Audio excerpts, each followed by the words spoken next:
Hi, it's Trainer Rueben again. Today's segment we're going to talk a little bit about where you get your nutritional information from.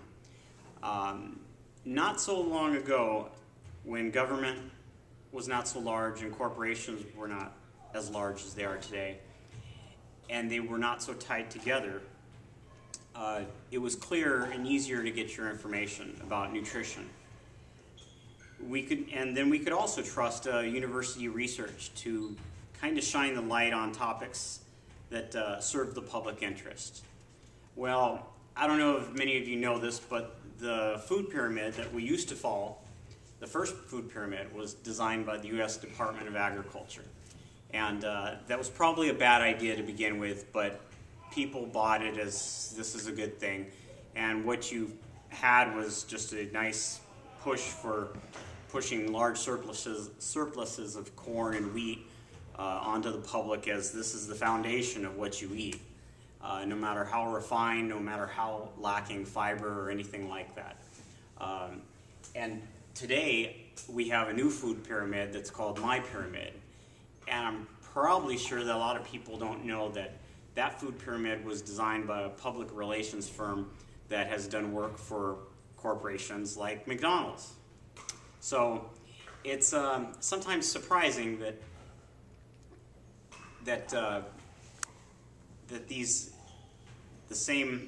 fast food would be related to what the government says this is a healthy way to eat. And today I wanted to point out some interesting news about this symbol right here.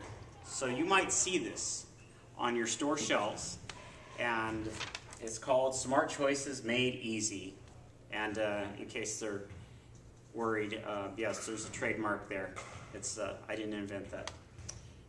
Now this was designed to try to make things easier for parents to and adults to make quick, easy choices. But unfortunately, most of the foods, I think almost all the foods that you'll find this label on, is on processed foods. And Eileen Kennedy, who heads the Dean of the Friedman School of Nutrition Science and Policy at Tufts University, she is the head of this. And just to let you know that you need to really research your own information, and that if a university does research on nutrition, it's all kind of convoluted now, where you don't know where the interests lie. If a pharmaceutical company or a large maker of cereal is telling you what you should eat. For instance, she has the most interesting quote. This is the funniest quote a trainer could ever read, and it's in defending why Fruit Loops is on this list, and gets Fruit Loops, by the way, which is 41% sugar, gets this label. And her rationale for this is, quote, "You're rushing around, you're trying to think about healthy eating for your kids, and you got a choice between a donut and a cereal. So Fruit Loops is a better choice," end quote. That is a quote from this lady. So just so you know,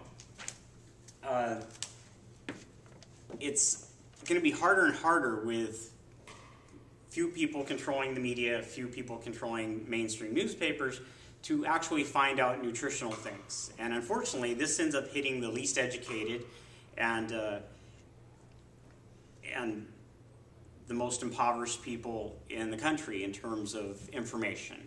So it's not easy.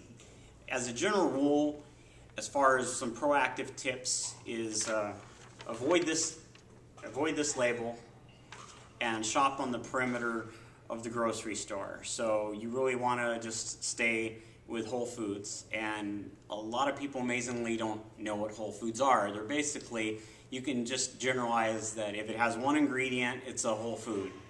The ingredients in an apple is an apple, and without getting too technical.